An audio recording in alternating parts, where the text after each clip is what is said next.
मकर संक्रांति के दिन अगर यह एक भूल कर दी तो साल भर मेहनत करके भी फल नहीं मिलता और लोग समझ ही नहीं पाते क्यों। अगर मकर संक्रांति के दिन तुमने यह एक बात नहीं जानी तो हो सकता है जीवन भर मेहनत करते रहो और फिर भी समझ ना पाओ कि रास्ते में बार बार रुकावट क्यों आ जाती है, काम बनते बनते क्यों बिगड़ जाते हैं, घर में शांति क्यों नहीं टिकती।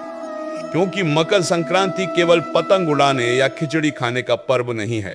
यह वह दुर्लभ दिन है जब सूर्य उत्तरायण होकर केवल पृथ्वी का ही नहीं बल्कि मनुष्य के भाग्य का द्वार भी बदल देता है। और शास्त्रों में साफ कहा गया है कि उत्तरायण का समय देवताओं का मार्ग होता है, लेकिन बहुत कम लोग जानते हैं कि इसी समय पितृलोक की ऊर्जा भी सबसे अधिक समीप और ग्रहणशील होती है। इसलिए इस दिन किया गया कर्म साधारण नहीं रहता, वो सीधे आत्मिक स्तर पर असर करता है। और यही कारण है कि मकर संक्रांति के दिन एक ऐसा गुप्त दान बताया गया है जिसे अगर सच्चे मन से कर लिया जाए तो पितृदोष जीवन में कभी स्थायी नहीं रहता।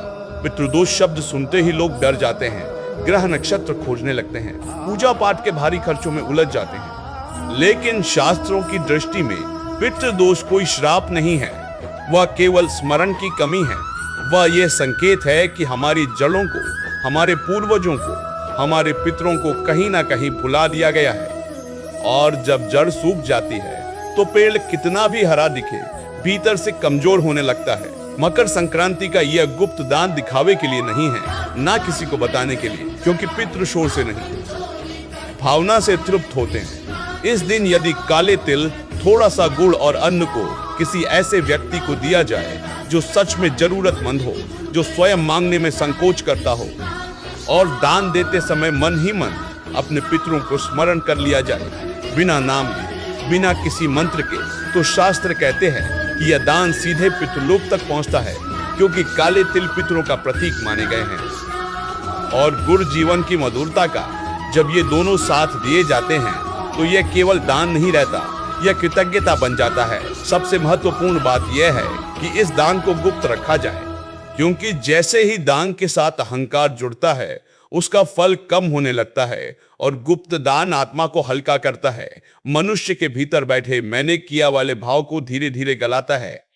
यही कारण है कि कहा गया है कि मकर संक्रांति के दिन किया गया यह छोटा सा कर्म कई वर्षों की उपेक्षा को भी संतुलित कर सकता है। बहुत से घरों में लोग कहते हैं कि बिना कारण विवाह रुक जाते हैं, संतान पक्ष में कष्ट रहता है, धन आता है लेकिन टिकता नहीं, मन अशांत रहता है और बाहरी रूप से सब ठीक होते हुए भी भीतर एक खालीपन बना रहता है।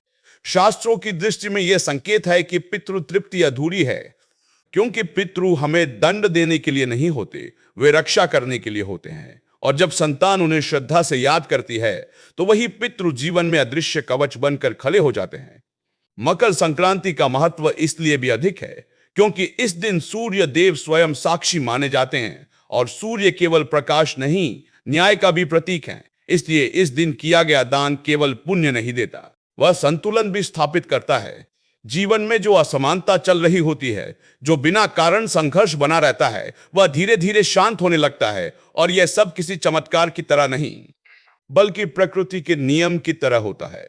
शास्त्रों में यह भी कहा गया है कि यदि इस दान के साथ मन में कोई मांग न रखी जाए, केवल यह भाव रखा जाए कि यदि मेरे किसी कर्म से जान अनजान में मेरे पितरों को कष्ट पहुंचा हो तो यह दान उनकी तृप्ति के लिए है, तो उसका प्रभाव कई गुना बढ़ जाता है, क्योंकि पितृ मांग से नहीं समर्पण से प्रसन्न होते हैं। दुर्भाग्य यह है कि आज का मनुष्य सब कुछ दिखाने में विश्वास करता है, पूजा भी कैमरे के सामने, दान भी फोटो खिंचवाकर, लेकिन पितृ ऊर्जा मौन को समझती है और इसलिए गुप्त दान सबसे शक्तिशाली माना गया है।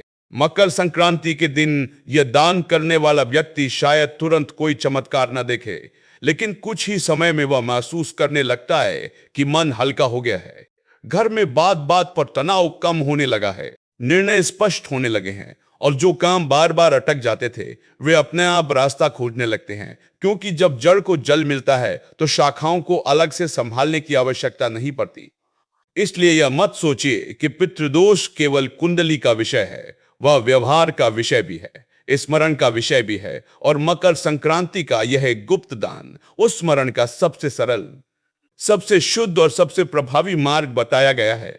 बिना डर के, बिना भारी कर्मकांड के, केवल श्रद्धा और मौन के साथ। और यदि आप सच में जीवन में स्थिरता, शांति और निरंतरता चाहते हैं तो इस मकर संक्रांति से अवश्य कीजिए, क्योंकि जो व्यक्ति अपने पितरों को सम्मान देता है उसे जीवन में कभी आधार की कमी नहीं रहती।